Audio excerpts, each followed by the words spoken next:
नमस्कार, मैं हूं सुमित। एनडीटीवी में आपका बहुत बहुत स्वागत है।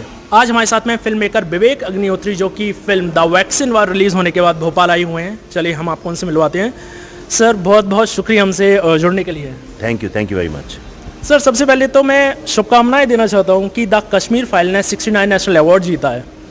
तो आप इस बारे में क्या बोलना चाहेंगे अपने फैंस को, क्या मैसेज देना चाहेंगे? नहीं, देखिए, जो मैं कई बार बोल चुका हूँ, कश्मीर फाइल्स को जो नेशनल अवार्ड मिला है, ये मुझे नहीं है, उन कश्मीरी हिंदुओं को मिला है जो पीड़ित हैं, जिनकी जो विक्टिम्स हैं इस जेनोसाइड के, और मैंने ये अवार्ड उन्हीं को समर्पित भी कर दिया है। तो ये अवार्ड उन्हीं का है।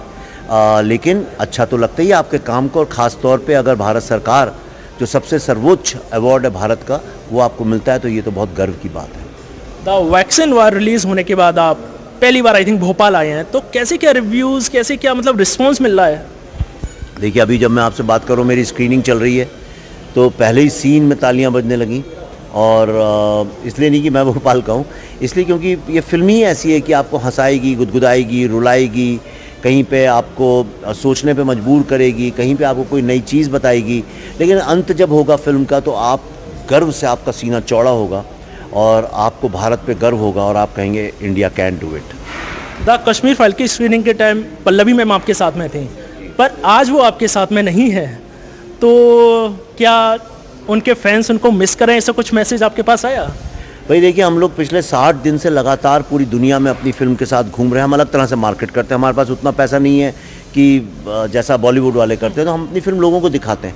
तो हम 60 दिन से घूम रहे हैं, और अब क्या, कई जगह जाना पड़ता है। तो आज बॉम्बे में भी एक स्क्रीनिंग है, या भोपाल में, तो भोपाल में आ गया, और बॉम्बे में पल्लवी जी कर रही हैं। मोदी जी ने, हमारे माननीय प्रधानमंत्री जी ने फिल्म की तारीफ़ की है, तो आप कितना एक्साइटेड है ये जानकर? मैं एक्चुअली भोपाल में एक कार्यक्रम में था, जब उतरा तो मुझे मैं महिला जितनी टीचर्स हैं वो पूरा आई थी बहुत सारी तादाद में, तो उनके साथ एड्रेस कर रहा था। जब बाहर निकला तो पता चला, और वाकई में ये बहुत आनंद और प्रसन्नता की बात है किसी के लिए भी। पर एक बात मैं भी कहना चाहता हूँ कि ये जो कुछ भी हुआ है, कोविड का मैनेजमेंट, ये प्रधानमंत्री जी के नेतृत्व में हुआ है। मैं जहाँ भी अभी विदेशों में भी गया, वहाँ पे नरेंद्र मोदी जी ने किस तरह से कोविड को मैनेज किया, इसको लेके बहुत उनके गुणगान होते हैं, बड़ी तारीफ़ होती है। उन्होंने हमारे साइंटिस्टों को एम्पावर किया कि वो जल्दी से जल्दी अच्छी से अच्छी वैक्सीन अफोर्डेबल बना सकें। ये मोदी जी का ही आइडिया था कि भारत जो है वो बाकी देशों को भी वैक्सीन गिफ्ट करे। 101 देशों को हमने की है, तो उनका भी बहुत बहुत अभिनंदन, स्वागत और यानी प्रशंसा करनी चाहिए। और एक स्टोरी टेलर के लिए इससे अच्छा क्या हो सकता है कि राष्ट्र का प्रधानमंत्री, मैंने सुना था कि जवाहरलाल नेहरू जी शहीद फिल्म की तारीफ़ करते थे, इंदिरा गांधी मनोज कुमार की फिल्मों की तारीफ़ करते थे, हर कोई प्रधानमंत्री किसी ना किसी फिल्म को पकड़ के तारीफ़ करता है। और मुझे ये सौभाग्य मिला कि मोदी जी ने मेरी दोनों फिल्में, कश्मीर फाइल्स और द वैक्सीन वॉर के बारे में चंद अच्छे शब्द बोले, और मैं इसके लिए उनका बहुत आभारी हूँ। और मैं उम्मीद करता हूँ कि उन्हीं की तरह और लोग भी इस फिल्म को देखें और पसंद करें। अभी सूत्रों से हमको पता चला था कि आप जब विदेश गए थे, तो वहाँ के लोग कह रहे थे कि अब आप चंद्रयान पर फिल्म बनाइए। तो आने वाले दिनों पे क्या हमें विवेक अग्निहोत्री जी चंद्रयान पर फिल्म बनाते हुए नजर आएंगे? क्यों नहीं, मैं तो भारत की ग्रेटनेस की कहानी ऐसे ही सुनाता घूमता हूँ सारी दुनिया में, भाषण हो, चाहे स्पीचेस हो, चाहे आर्टिकल्स हों। और चंद्रयान एक बहुत बड़ी सक्सेस है। मैं अभी वैक्सीन वॉर की यात्रा ख़त्म नहीं हुई है, जैसे ये ख़त्म होगी, बहुत लोगों ने मुझसे बोला है, मैं बैठ के इस विषय पर रिसर्च करूँगा और देखूँगा क्या संभावनाएँ हैं। सर, पर जिस तरीके से द कश्मीर फाइल्स ने 300 करोड़ से ऊपर का आंकड़ा क्रॉस किया था, तो आपको लगता है कि आने वाले दिनों में द वैक्सीन वार भी वही आंकड़ा छू पाएगी? नहीं, वो आंकड़े तो ये लोगों के दिमाग में होते हैं। आप कोई एक कंपनी है जो टाटा है जैसे, फॉर एग्जांपल, वो लोग स्टील भी बनाते हैं और कुछ ऐसी भी चीज़ें बनाते हैं जो आदमी की ज़िंदगी में काम आती है। तो ज़रूरी नहीं है हर चीज़ आंकड़ों के लिए ही हो, और आंकड़े इतने इंपॉर्टेंट होते नहीं हैं। विश्व की कोई फिल्म इंडस्ट्री अपने आंकड़ों की इतनी बात नहीं करती जितनी बॉलीवुड वाले करते हैं आंकड़ों। कभी आपने किसी बिजनेसमैन को देखा है कि मेरे आज इतना करोड़ हो गया, आज इतना करोड़ हो गया? ऐसा ये बहुत बचकानी चीज़ है। पर एक प्रेशर तो रहता होगा कि उस फिल्म ने 300 करोड़ कमाए, तो इसको भी कमाना चाहिए।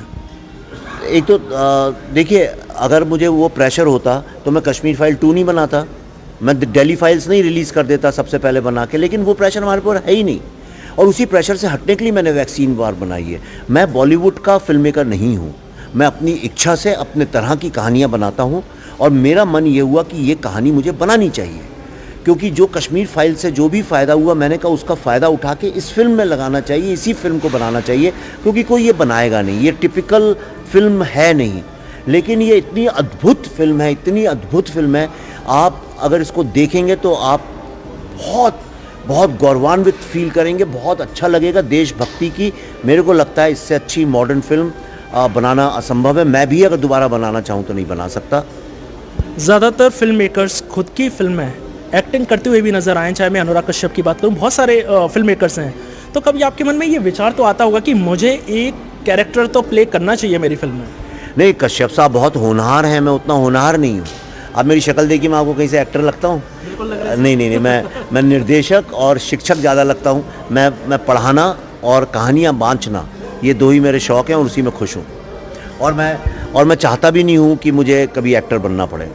मेरा आपसे एक आखिरी सवाल, आने वाले दिनों में आप और कौन कौन सी फिल्म पर काम कर रहे हैं जो कि दर्शकों के सामने जल्द रिलीज़ होंगी? मैं अभी तो द डेली फाइल्स पे काम कर रहा हूँ, उसका रिसर्च ख़त्म हो गया, स्क्रिप्टिंग पे काम चालू है, और जैसे ही उसकी स्क्रिप्टिंग हो जाएगी, रेडी हो जाएगी, जब मुझे लगेगा हाँ मैं यही बनाना चाहता हूँ, यही कहना चाहता हूँ, यही है, उस दिन हम शूटिंग पे जाएंगे। हम और लोगों की तरह ऐसा नहीं कि पहले डेडलाइन फिक्स कर लें कि अच्छा इस तारीख को रिलीज़ करनी है, ये करना, और बैकवर्ड काम करें। हम आराम से, जैसे नदी बहती है हम बहते जाते हैं, जब हमें लगता है हमारा पड़ाव आ गया तो हम अपनी फ़िल्म बना लेते हैं, फिर हम एडिटिंग करते हैं, जब रिलीज़ हमें लगता है अब करनी चाहिए तब कर देते हैं। हमारे लिए फ़िल्म जो है कोई जीवन और मौत का सवाल नहीं है। हमारे लिए फ़िल्म बनाना जो है वो एक तरह से अंधेरे में थोड़ा सा प्रकाश डालने जैसा है। हम अपने को दिया समझते हैं, हम अपने को कोई फ्लड लाइट्स नहीं समझते हैं। विवेक जी, हमसे जुड़ने के लिए बहुत बहुत धन्यवाद। Thank you. ये थे हमारे साथ फिल्म मेकर विवेक अग्निहोत्री, जिन्होंने अपनी फिल्म द वैक्सीन वार को लेकर हमसे खुलकर बात की। कैमरामैन राजू बाथम के साथ सुमित, NDTV।